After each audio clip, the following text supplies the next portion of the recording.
Hello everyone, Rahul Mishra नाम है हमारा। और आज का जो वीडियो रहेगा यहाँ पर हम लोग 1 अप्रैल से लेके 4 अप्रैल तक की banking and financial awareness discuss करेंगे। अपने पिछले वीडियोस में हम लोगों ने मार्च कंप्लीट कर लिया। मार्च का हमारा पेंडिंग रह रहा था, तो मार्च का जो भी पेंडिंग हमारा वीडियो था वो मैंने आप लोगों को अवेलेबल करा दिया। और मार्च की जो PDF थी वो भी आप लोगों को अवेलेबल करा दी जा चुकी है। ठीक है, मार्च कंप्लीट हो चुका है। आज से हम लोग अप्रैल स्टार्ट कर रहे हैं और बहुत जल्दी हमारा जो भी अप्रैल का पेंडिंग रहेगा ये सारी चीज़ें आप लोगों को अवेलेबल करा दी जाएंगी। और बहुत सारे लोगों की, बहुत सारे स्टूडेंट्स की क्वेरीज आती थी कि सर रेगुलर वीडियोस नहीं मिल रहे हैं, कैसे क्या है। तो रेगुलर वीडियोस जो है हमारे पेड यूजर्स के लिए है और इस वीडियो के नीचे डिस्क्रिप्शन में हमारे पेड कोर्सेज का लिंक दिया गया है। और अगर आप लोग परचेज करना चाहते हैं तो जाकर आप लोग वहाँ से परचेज कर सकते हैं और वहाँ पर आपको रेगुलर वीडियोज़ मिलेंगी। और बेसिकली हम लोग करते क्या है कि बैंकिंग एंड फाइनेंशियल अवेयरनेस को टारगेट करते हैं, जो कि किसी भी बैंक एग्जाम के लिए इंपॉर्टेंट होता है। किसी भी बैंक एग्जाम की अगर आप तैयारी कर रहे हो तो बैंकिंग एंड फाइनेंशियल अवेयरनेस से वहाँ पर बहुत सारे क्वेश्चंस आप लोगों को देखने को मिलते हैं। और अभी हमारे जो रिजल्ट्स आए हैं लास्ट ईयर, लास्ट ईयर, वो काफ़ी सारे सिलेक्टेड कैंडिडेट्स हम लोगों ने दिए हैं, जो कि जिन्होंने कि हमारा कोर्स परचेज किया हुआ था और उनका सिलेक्शन हुआ था, कंटेंट यहीं से उन लोगों को मिला हुआ था। ठीक है, तो जिनको भी कोर्स परचेज करना है वीडियो के नीचे डिस्क्रिप्शन में लिंक दिया गया है, वहाँ से जाकर आप लोग कोर्स परचेज कर सकते हैं। मोबाइल ऐप भी है, वहाँ से जाकर आप लोग ऐप डाउनलोड करिए, उसका भी लिंक नीचे दिया गया है। कोर्स का एक्सेस आपको वेबसाइट पर भी मिलेगा, तो आप लैपटॉप या डेस्कटॉप से भी देखना चाहते हैं तो वहाँ से भी आप कोर्स देख सकते हैं। दो टाइप के बेसिकली हम लोग कोर्स चलाते हैं। एक हमारा कंप्लीट वीडियो कोर्स होता है और एक हमारा PDF कोर्स होता है। PDF कोर्स में सिर्फ और सिर्फ आपको मंथली PDF मिलेगी जनवरी से लेकर दिसंबर तक की। और जो हमारा वीडियो कोर्स होता है उसमें वीडियो के साथ साथ में PDF भी आप लोगों को मिलेगी, इंक्लूडिंग RBI न्यूज़ वगैरह, ये सारी चीज़ें रहेंगी। ठीक है, तो जिनको भी कोर्स वगैरह परचेज करना है लिंक पर जाकर आप लोग परचेज कर सकते हैं। फिलहाल आज का वीडियो हम लोग स्टार्ट करते हैं और आज देखते हैं कि पहला क्वेश्चन क्या है और इसमें क्या बोला गया है। For the distribution of its health insurance product, Aditya Birla health insurance company limited ABHICL has recently partnered with which bank. अपने स्वास्थ्य बीमा उत्पादों के वितरण के लिए Aditya Birla health insurance company limited ने हाल ही में किस बैंक के साथ में साझेदारी की है, ये इस क्वेश्चन का हिंदी में मतलब है। और ऑप्शंस आप लोगों के सामने दिए गए हैं, तो इसका जो आंसर होगा, इसका आंसर हो जाएगा option number D, UCO bank. Option number D, UCO bank इसका आंसर हो जाएगा। और ये जो Aditya Birla health insurance company है ये बेसिकली जो है जॉइंट वेंचर है। किसका किसका जॉइंट वेंचर है? ये आदित्य बिरला ग्रुप का और MMI होल्डिंग्स, ठीक है ना। ये जो MMI होल्डिंग्स है ये साउथ अफ्रीका बेस्ड कंपनी है, तो इन दोनों का जॉइंट वेंचर है ये। ठीक है, हेल्थ इंश्योरेंस के प्रोडक्ट के डिस्ट्रीब्यूशंस के लिए ये आदित्य बिरला हेल्थ इंश्योरेंस ने अभी हाल ही में यूको बैंक के साथ में पार्टनरशिप किया हुआ है। और इस पार्टनरशिप के हो जाने के बाद में यूको बैंक अपनी 3164 ब्रांचेस से, ठीक है ना, आदित्य बिरला इंश्योरेंस के जो भी हेल्थ इंश्योरेंस के जो भी प्रोडक्ट होंगे उसको सेल करेगा।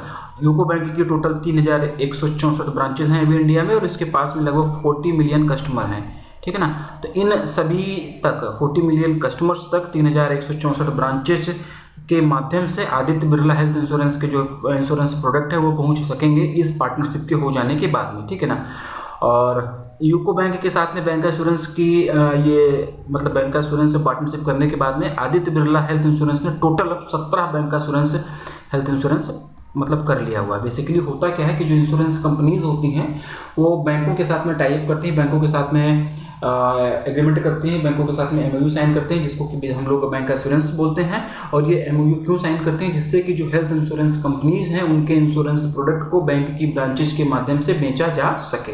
ठीक, तो option number D, UCO bank इसका आंसर होगा। क्योंकि यूको बैंक की यहाँ पर बात हो रही है तो यूको बैंक से रिलेटेड और भी बहुत सारी चीज़ें आप लोगों को मैं बताऊंगा। बहुत सारी चीज़ें क्या मतलब, वही MD एंड CEO ही बताऊंगा। तो सोमा शंकर प्रसाद ये इसके MD एंड CEO हो जाएंगे। कोलकाता वेस्ट बंगाल में इसका हेडक्वार्टर हो जाएगा। ऑनर्स योर ट्रस्ट ये इसकी टैगलाइन हो जाएगी। ठीक है, ये यूको बैंक के बारे में बातें हो गई। बाकी ऑप्शन में Canara bank, bank of India और स्टेट बैंक ऑफ इंडिया दिया गया। तो इन सभी का headquarter, tagline, MD and CEO, ये इन सारी चीज़ों को आप लोग ना रिकॉल करते हुए चलो यहीं पर रिवाइज कर लो। ठीक, नेक्स्ट देखते हैं। In order to develop a D2C direct to customer instant loan app to give business loan to MSME business owners, which company has recently partnered with Scale Up, the digital technology services arms of the Bajaj Finserv Direct। Bajaj Finserv Direct की digital technology service की एक इकाई है scale up, ठीक है, जो कि digital technology services arms है बजाज फिनसर्व डायरेक्ट की। और इसके साथ में अभी हाल ही में जो है किसने पार्टनरशिप किया हुआ है, ऑप्शन में जो मतलब दिया गया है कौन सी कंपनीज ने इनके साथ में पार्टनरशिप किया हुआ है, किसके साथ में, स्केल अप के साथ में, जिससे कि इंस्टेंट लोन जो है मतलब ऐप डेवलप किया जा सके, ठीक ना। Develop a direct to customer instant loan app, direct to customer instant loan app develop करने के लिए निम्नलिखित में से ये जो भी कंपनीज हैं इनमें से कौन सी कंपनी ने स्केल अप के साथ में एक पार्टनरशिप किया हुआ है, जो कि बजाज फिनसर्व डायरेक्ट का एक technology digital technology services arms है, ठीक है। ऑप्शंस आप लोगों के सामने दिए गए हैं और इसका जो आंसर होगा, इसका आंसर हो जाएगा ऑप्शन नंबर है एम्बिट फिनसर्व प्राइवेट लिमिटेड।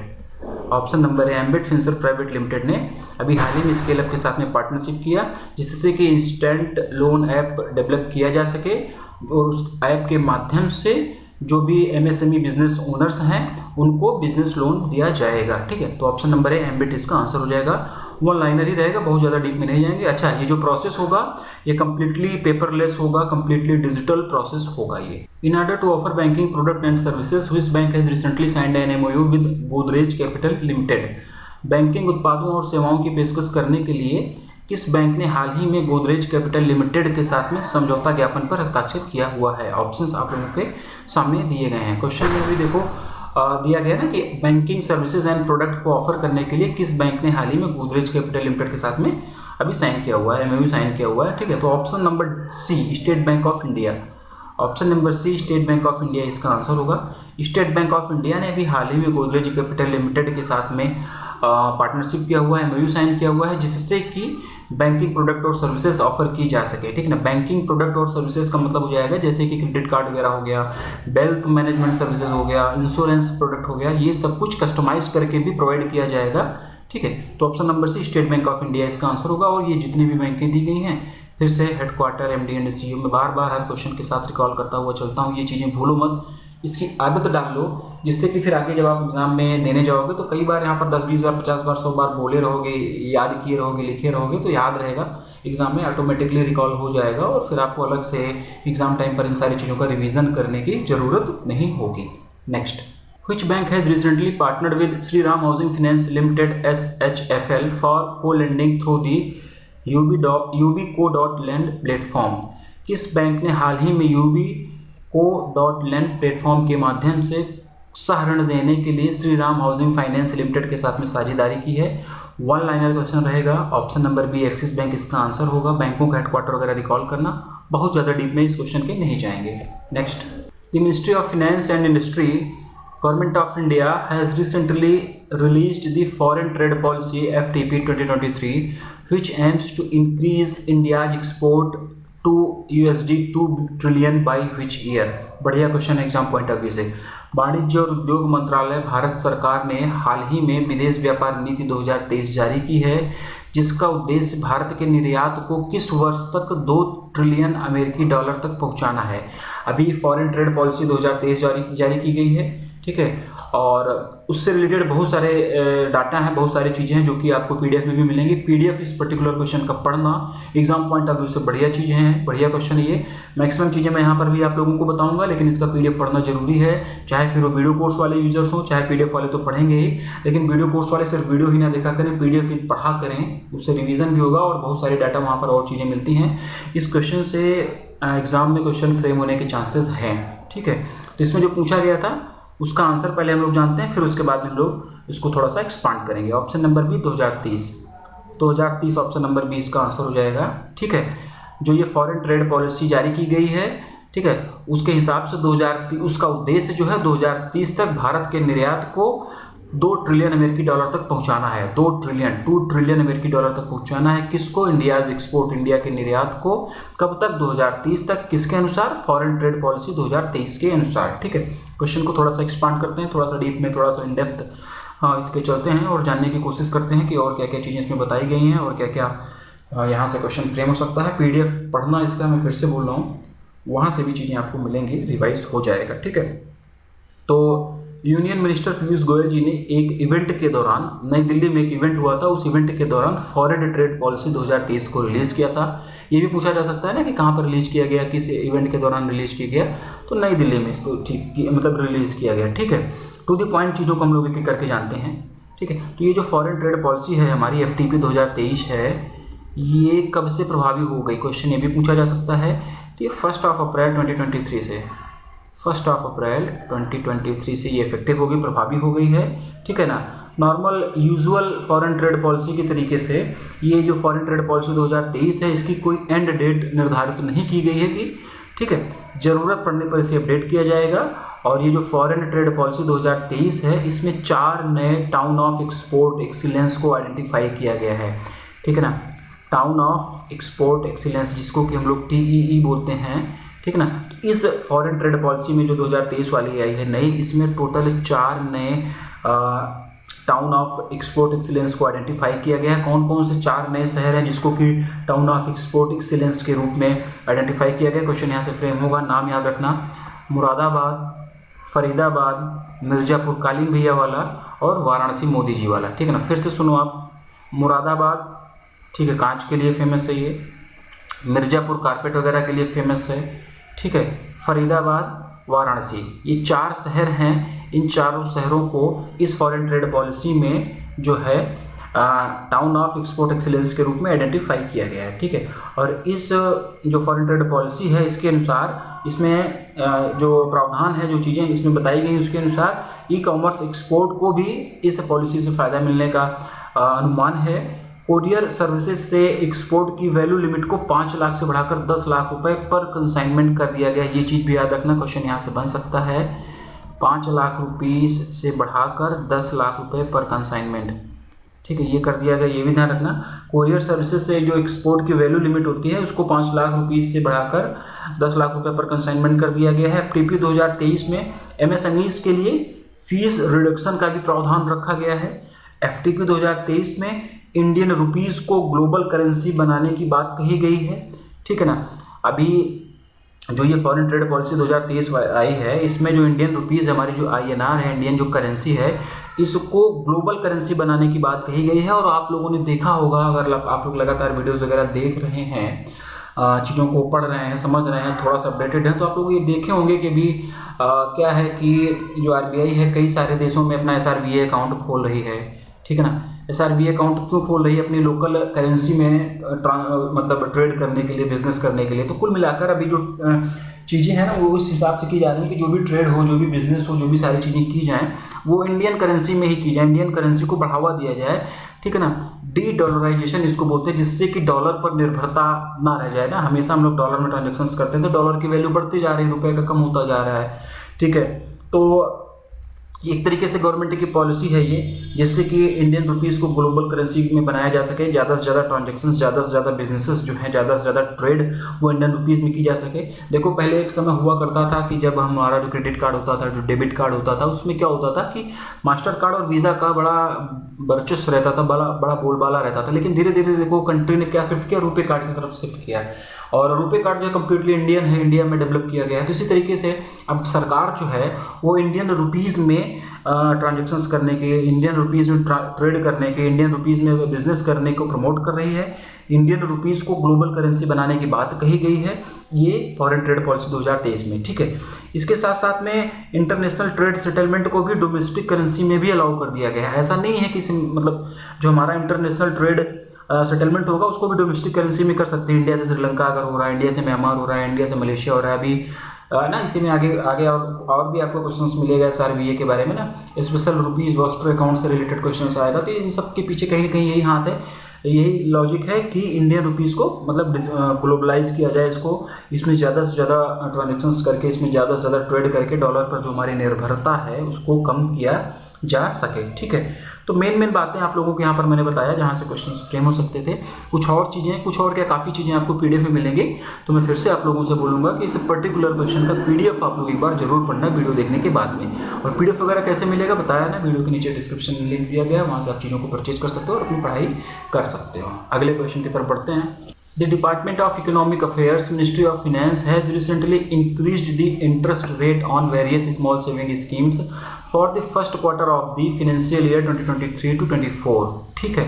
यानी कि 1 अप्रैल 2023 से 30 जून 2023 के लिए दरों में small saving account, small saving schemes की जो दरें हैं, जो इंटरेस्ट रेट है, उसको बढ़ा दिया गया है, ठीक है ना।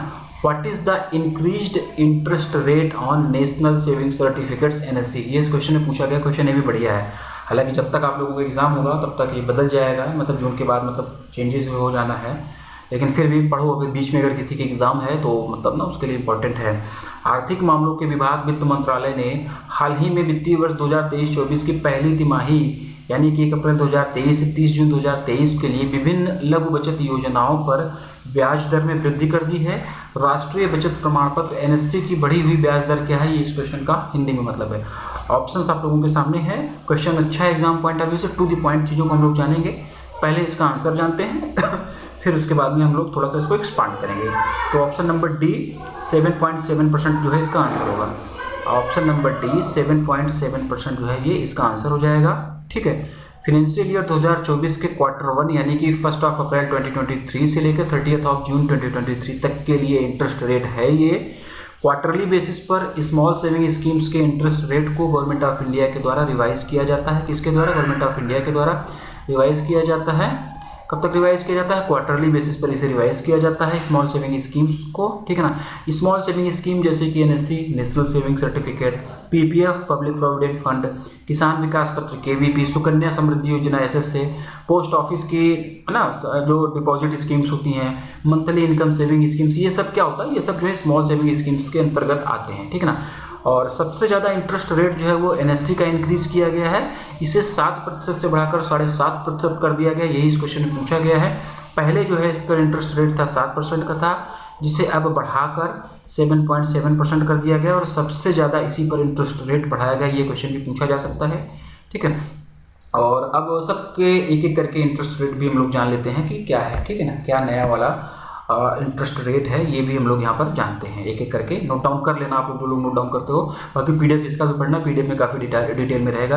किसान विकास पत्र की अगर हम लोग बात करेंगे तो किसान विकास पत्र की जो पहले इंटरेस्ट रेट हुआ करता था वो 7.2% का हुआ करता था, अब 7.5% कर दिया गया है इसे बढ़ाकर। इसकी बात हो रही है किसान विकास पत्र की, इसे बढ़ा दिया गया है, 0.3% बढ़ाया गया है इसे। ठीक है, यानी कि 30 BPS बढ़ाया गया है। ठीक है, सुकन्या समृद्धि योजना की अगर हम लोग बात करें तो सुकन्या समृद्धि योजना पे पहले जो इंटरेस्ट रेट हुआ करता था 7.60% का हुआ करता था, लेकिन अब इसे बढ़ाकर 8% का कर दिया गया है। किसके? सुकन्या समृद्धि अकाउंट का। ठीक है ना, और इस पे जो बढ़ाया गया है मतलब पहले 7.6 था और अब 8% कर दिया गया, यानी कि 40 बेसिस पॉइंट 0.40% का इंक्रीमेंट इसमें हुआ है। ठीक है, किसान विकास पत्र के बारे में थोड़ा सा और जाने तो किसान विकास पत्र जो था वो पहले 120 महीने में मैच्योर हो जाता था। ठीक है ना, और अब जो है इसे घटाकर 115 महीने कर दिया गया, इसकी मैच्योरिटी को घटाकर 115 महीने कर दिया गया है। PPF की अगर हम लोग बात करें तो PPF पे इंटरेस्ट रेट में कोई चेंज नहीं हुआ है। पहले भी ये 7.10% हुआ करता था और अभी भी 7.10% है। NSC की अगर हम लोग बात करें तो NSC का 7% पहले था, 7.7% अभी हो गया है, इस क्वेश्चन में पूछा ही गया है। मंथली इनकम अकाउंट स्कीम की अगर हम लोग बात करें तो पहले 7.10% होता था और अब इसे बढ़ाकर 7.40% कर दिया गया है। 5 ईयर रिकरिंग डिपॉजिट, 5 साल की जो RD होती है उस पर पहले इंटरेस्ट रेट 5.80% का होता था और अब इसे बढ़ाकर 6.20% कर दिया गया है। सीनियर सिटीजन सेविंग स्कीम्स पर पहले इंटरेस्ट रेट 8% का होता था और अब इसे बढ़ाकर 8.20% का कर दिया गया है। सेविंग डिपॉजिट पर पहले जो इंटरेस्ट रेट होता था 4% का होता था और अब भी 4% है, यानी कि इसमें भी कोई चेंजेस नहीं किया गया है। ठीक है, तो ये सारे के सारे इंटरेस्ट रेट थे, ये याद रखना आप लोग। और एक पॉइंट और जानते हैं कि श्यामला गोपीनाथ कमेटी ने जनवरी 2023 में स्मॉल सेविंग स्कीम्स के लिए इंटरेस्ट रेट कैलकुलेट करने का फॉर्मूला दिया था। तो कुल मिलाकर ये कहना चाहूँगा कि ये question exam point of view से बढ़िया था, इसको पढ़ना, यहाँ से वीडियो देखना, उसके बाद में PDF भी आप लोग इसकी पढ़ना। नेक्स्ट क्वेश्चन की तरफ देखते हैं। The life insurance corporation of India LIC, general insurance corporation of India Limited GIC and which insurance company has recently been identified as domestic systematically important insurers DSIIs for the financial year 2022-23 by the Insurance Regulatory and Development Authority of India IRDAI। Bharatiya Jeevan बीमा निगम, भारतीय general insurance corporation of India limited और किस बीमा company को हाल ही में भारतीय बीमा नियामक और विकास प्राधिकरण यानी कि IRDAI द्वारा वित्तीय वर्ष 2022-23 के लिए घरेलू व्यवस्थित रूप से महत्वपूर्ण बीमाकर्ता के रूप में पहचाना गया है, आइडेंटिफाई किया गया, इस क्वेश्चन का मतलब है। और क्वेश्चन को इलेबोरेट करते हैं। IRDAI ने अभी हाल ही में कुछ इंश्योरेंस कंपनीज को DSIIs के रूप में आइडेंटिफाई किया है, यानी कि डोमेस्टिक सिस्टमेटिकली इंपॉर्टेंट इंश्योरेंस के रूप में आइडेंटिफाई किया है। दो का नाम इस क्वेश्चन में ही बता दिया गया है, LIC और general insurance corporation.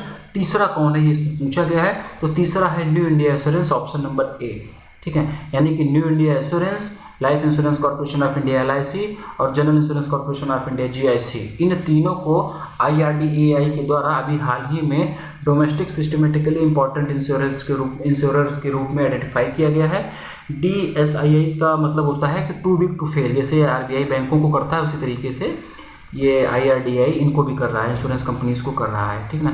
To big to fail मतलब कि ये इतने बड़े होते हैं कि इनके फेल होने की संभावना कम है, ये फेल नहीं हो सकते हैं।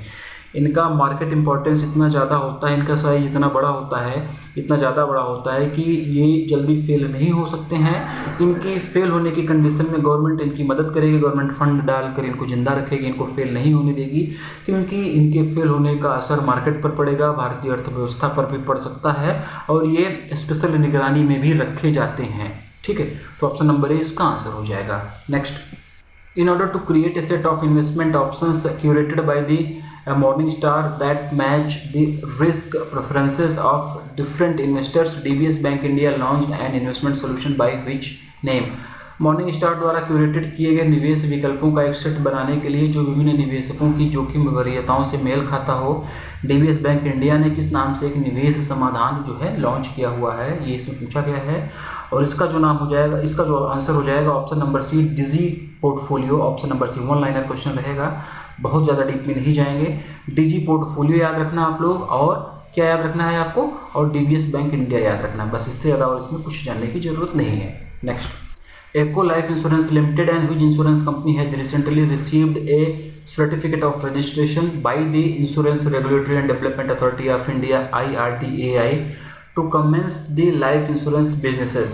Echo Life Insurance Limited और किस बीमा कंपनी को हाल ही में जीवन बीमा व्यवसाय शुरू करने के लिए भारतीय बीमा नियामक और विकास प्राधिकरण IRDAI के द्वारा पंजीकरण प्रमाण पत्र प्राप्त हुआ है?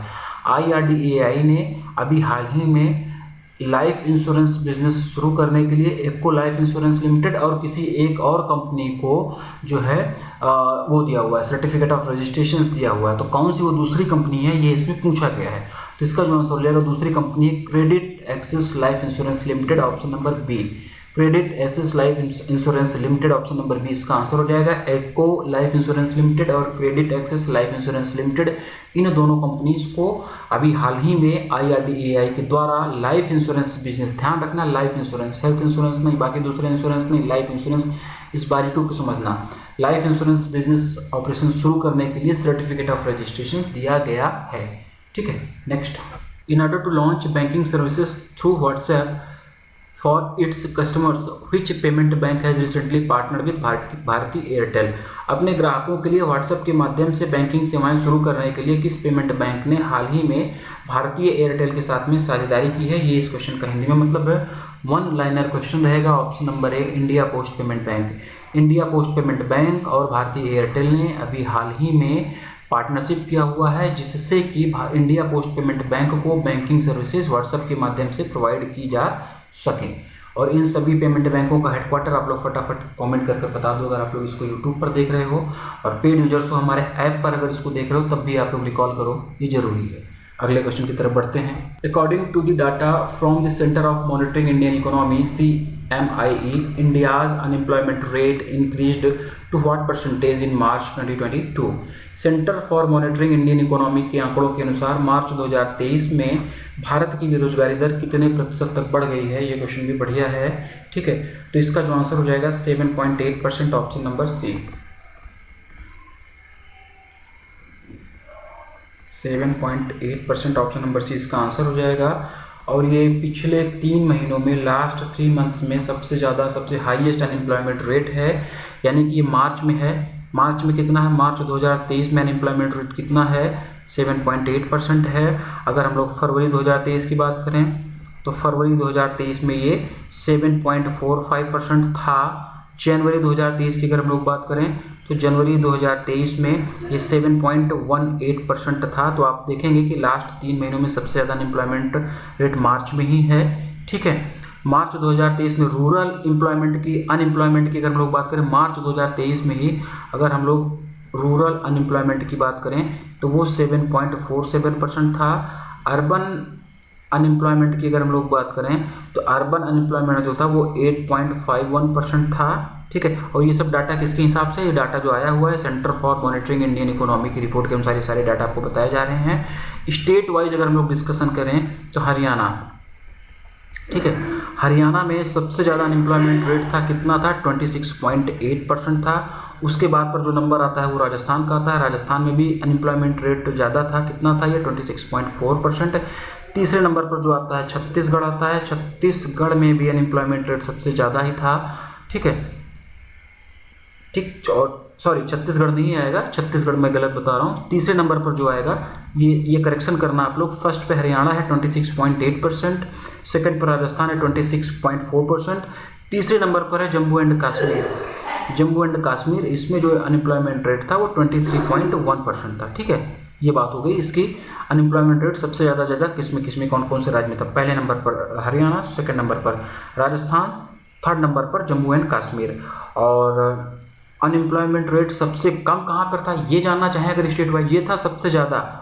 ठीक है, अगर ये हम लोग जानना चाहें कि अनएम्प्लॉयमेंट रेट सबसे कम कहाँ पर था तो उत्तराखंड और छत्तीसगढ़ में सबसे कम अनएम्प्लॉयमेंट रेट है। उसके बाद पौंडीचेरी और गुजरात का नंबर आता है इसी हिसाब से। ठीक, तो ऑप्शन नंबर सी 7.8% इसका आंसर था। और इस क्वेश्चन से related maximum possible exam oriented information आप लोगों को बताई गई और PDF भी इसके बार आप लोग पढ़ना। बढ़ते हैं अपने अगले क्वेश्चन की तरफ। Which bank has recently become the first Indian bank to open a special rupee vostro account (SRVA) in Malaysia for trade settlement in Indian rupees? बताया ना मैं, फॉरेन ट्रेड पॉलिसी वाला जिक्र किया था ना, इंडियन रुपीज़ में ट्रेड सेटलमेंट करने की बात कही गई है ना, इंडियन रुपीज़ को ग्लोबल करेंसी कराने की बात हो रही है ना, तो उसी का सभी हिस्सा है। ठीक है, कौन सा बैंक हाल ही में भारतीय रुपए में व्यापार निपटान के लिए मलेशिया में स्पेशल रूपी वोस्ट्रो अकाउंट खोलने वाला पहला भारतीय बैंक बन गया है? ऑप्शंस आप लोगों के सामने हैं। और यहाँ पर एक टर्म यूज हो रहा है स्पेशल रूपी वोस्ट्रो अकाउंट, इसके बारे में काफ़ी डिटेल में अपनी पिछली वीडियोज़ में बताया था, तो वहाँ से आप लोग पढ़ना। यहाँ पर अननेसेसरी टाइम वेस्ट नहीं करेंगे। ठीक है, ये आप लोगों को पता होगा। इसका आंसर हम लोग पहले जानते हैं। इसका आंसर होगा option number D, union bank of India. ठीक है, option number D union bank of India इसका आंसर हो जाएगा। यूनियन बैंक ऑफ इंडिया की corresponding bank India international bank of Malaysia, India international bank of Malaysia जो कि Kuala Lumpur में है, उसके थ्रू ये स्पेशल रूपी वोस्ट्रो अकाउंट खोला गया है, जिससे कि इंडिया और मलेशिया के बीच में इंडियन रुपीज़ में ट्रेड किया जा सके, इंडियन रुपीज़ में व्यापार किया जा सके।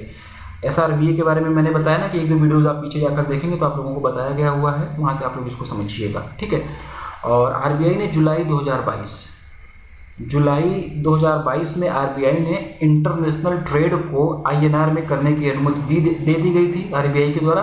उसी के बाद में इस तरीके के ये SRVA अकाउंट वगैरह खोले जा रहे हैं, जिससे कि इंडियन रुपीज़ में ट्रेड किए जा सकें। इंडियन रुपीज़ में ट्रेड को बढ़ावा देने का मकसद है, इसलिए सारी चीज़ें की जा रही हैं। ठीक है, और अभी मार्च में पिछले 2-4 वीडियो पहले ही हम लोगों ने पढ़ा हुआ था कि 18 देशों में 30 से अधिक लगभग SRVA अकाउंट खोले गए हैं भारतीय बैंकों के द्वारा। टोटल 18 देशों में 30 से अधिक स्पेशल रूपी वोस्ट्रो अकाउंट्स खोले गए हैं भारतीय बैंकों के द्वारा, जिससे कि इंडियन रुपीज़ में ट्रेड किया जा सके। ठीक है, यूनियन बैंक ऑफ इंडिया इसका आंसर है, तो इसके बारे में कुछ चीज़ें हम लोग जान लेते हैं। हेडक्वार्टर इसका मुंबई महाराष्ट्र में होगा। ठीक है, good people to bank with, ये इसकी टैगलाइन होगी। ए मनी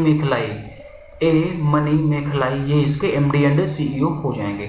यूनियन बैंक के बारे में मैंने बताया, बाकी ये और जो 3 बैंक दी गई हैं इनके बारे में आप लोगों को पता होगा, ऐसी मैं उम्मीद करता हूँ। अब बढ़ते हैं अपने अगले क्वेश्चन की तरफ। Which bank has recently introduced the Amrit Mahotsav FD scheme for its retail investor? किस बैंक ने हाल ही में अपने खुदरा निवेशकों के लिए अमृत महोत्सव FD शुरू की है? ये इस क्वेश्चन का हिंदी में मतलब है। Option number A, IDBI bank. Option number A, IDBI bank इसका आंसर हो जाएगा। IDBI बैंक ने अभी हाल ही में 2 करोड़ रुपए तक की अपने एफडी स्कीम के इंटरेस्ट रेट को रिवाइज किया हुआ है, जो कि 1 अप्रैल 2023 1 अप्रैल 2023 से प्रभावी हो गया है। इसके साथ साथ आईडीबीआई बैंक ने अपने रिटेल इन्वेस्टर्स के लिए अमृत महोत्सव एफडी स्कीम भी लॉन्च की है और इस स्कीम के तहत में सीनियर सिटीजन्स को 7.65% का इंटरेस्ट रेट मिलेगा। बाकी नॉर्मल पीपल के लिए जो और आम आदमी होते हैं हमारे आपकी तरीके से, उनको जो इंटरेस्ट रेट मिलेगा 7.15% का इंटरेस्ट रेट मिलेगा। और बैंक ऑफ इंडिया ने भी अभी हाल ही में 2 करोड़ रुपए तक की जो एफडी स्कीम थी उसका इंटरेस्ट रेट बढ़ा दिया है। एफडी का और इन सब चीज़ों का इंटरेस्ट रेट क्यों बढ़ाया जा रहा है, आप लोग देख रहे होंगे ना कि जो हमारी स्मॉल सेविंग स्कीम्स हैं उनकी इंटरेस्ट रेट में लगातार गवर्नमेंट ऑफ इंडिया बढ़ोतरी कर रही है। तो उनकी स्कीम्स के इंटरेस्ट रेट में बढ़ोतरी होने के कारण जो हमारी बैंकें हैं इन पर भी प्रेशर पड़ रहा है, जिससे कि ये अपने इंटरेस्ट रेट को रिवाइज कर रहे हैं। ऐसा ना हो कि इनके कस्टमर बाकी वहाँ पर चले जाएं। ये बेसिकली इसके पीछे का लॉजिक है। आईडीबीआई बैंक इसका आंसर है, तो मुंबई महाराष्ट्र में इसका हेडक्वार्टर होगा और राकेश शर्मा जी जो हैं वो इसके एमडी एंड सीईओ हो जाएंगे। बाकी ऑप्शन में जो बैंकें हैं इनका ये सारी चीज़ें आपको पता होंगी, ऐसे में उम्मीद करता हूँ। अगले क्वेश्चन की तरफ बढ़ते हैं। Who has recently been appointed as the new executive director of the RBI with the immediate effect. हाल ही में तत्काल प्रभाव से आरबीआई के नए कार्यकारी अध्यक्ष के रूप में किसे नियुक्त किया गया है, आरबीआई के द्वारा इस क्वेश्चन में पूछा गया है। और इसका जो आंसर होगा ऑप्शन नंबर सी, नीरज निगम। ऑप्शन नंबर सी, नीरज निगम इसका आंसर हो जाएगा। नीरज निगम को अभी हाल ही में आरबीआई के द्वारा आरबीआई के नए एग्जीक्यूटिव डायरेक्टर के रूप में तत्काल प्रभाव से अपॉइंट किया गया है। और नीरज निगम जी जो है अभी वर्तमान में मतलब कि आरबीआई का एग्जीक्यूटिव डायरेक्टर बनने से पहले आरबीआई की जो भोपाल ब्रांच है उसके रीजनल ऑफिस में डायरेक्टर हुआ करते थे। तो ऑप्शन नंबर सी, नीरज निगम इसका आंसर होगा। अगला और लास्ट क्वेश्चन देखेंगे हम लोग इस वीडियो का। How many shares has recently been purchased by the LIC in the Bata India Limited for ₹108 crore. LIC ने हाल ही में बाटा इंडिया लिमिटेड में 108 रुपये में कितने शेयर खरीदे हैं, इस क्वेश्चन का हिंदी में मतलब है। और इसका जो आंसर हो जाएगा 6.88 lakh share. Option number B, 6.88 lakh share. ठीक है, 6.88 लाख शेयर जो है वो एलआईसी के द्वारा अभी हाल ही में बाटा इंडिया लिमिटेड में 108 करोड़ रुपए में खरीदा गया था। और इस 6.88 लाख शेयर को 108 रुपये में खरीदने के बाद में एलआईसी की जो हिस्सेदारी है बाटा इंडिया लिमिटेड में अब वो 4.472% से बढ़कर 5.008% हो गई है। तो ये भी याद रखना कि नई हिस्सेदारी क्या है, पुरानी हिस्सेदारी क्या थी, कितने शेयर खरीदे गए, कितने रुपए में खरीदे गए, किसने खरीदा, किस में खरीदा। ठीक, ये सारी चीज़ें याद रखना। कुछ इन्फॉर्मेशन आपको क्वेश्चन से मिली, 108 करोड़ वाली इन्फॉर्मेशन आपको क्वेश्चन से मिली, कुछ इन्फॉर्मेशन आपको एक्सप्लेनेशन में दी गई। क्वेश्चन की फ्रेमिंग इस तरीके से की जाती है कि कुछ इन्फॉर्मेशन आपको क्वेश्चन से मिले, कुछ इन्फॉर्मेशन आपको एक्सप्लेनेशन से मिले और कुछ इन्फॉर्मेशन आपको पीडीएफ से भी मिले। तो पीडीएफ भी पढ़ना जरूरी होता है। ठीक, तो आज का वीडियो हम लोग यहीं पर वाइंड अप करेंगे और आज हम लोगों ने 4 अप्रैल तक की banking and financial awareness discuss कर लिया है। अपने आगे आने वाले वीडियोस में हम इससे आगे की banking and financial awareness discuss करेंगे। और जिन लोगों को भी कोर्स परचेज करना, जिन लोगों को डाउट था, वो वीडियो की स्टार्टिंग में मैंने बता दिया था कि ये रेगुलर कंटेंट जो है हमारे पेड यूजर्स को मिलता है। वीडियो के नीचे डिस्क्रिप्शन में उसका लिंक दिया गया है, वहाँ से जाकर आप लोग कोर्स को परचेज कर सकते हैं, बैंकिंग एंड फाइनेंशियल अवेयरनेस को। ठीक है, और ये कम्प्लीटली बैंक एग्जाम को टारगेट करके बनाया जाता है। किसी भी बैंक एग्जाम की अगर आप तैयारी करते हो तो उसके लिए बहुत ही अच्छा कंटेंट होता है। यहाँ से काफ़ी सारे क्वेश्चंस आप लोगों को वहाँ पर देखने को मिलेंगे और ये हमारा रिजल्ट बोल रहा है। ठीक है, पिछले कई सालों से हमारे कैंडिडेट स्केल 2 में, स्केल 3 में सिलेक्टेड हुए हैं, IBPS PO में भी हुआ है, लोगों का सिलेक्शन क्लर्क में भी हुआ है। ठीक है, तो आप लोगों को अगर कोर्स परचेज करना तो परचेज करिए। पेंडिंग जो था, पेंडिंग पर अगर हम लोग बात करें तो मार्च कंप्लीट कर लिया है, अप्रैल चल ही रहा है, अप्रैल में हम लोग कंप्लीट करेंगे। अप्रैल हो जाएगा, अप्रैल पैरेलली बराबर कर लेंगे, फिर हम लोग जो है जनवरी पर वापस आएंगे, जनवरी का जो पेंडिंग है वो हम लोग कंप्लीट कर लेंगे। ठीक है, तो चलो मिलते हैं अपने अगली वीडियो में। Thank you.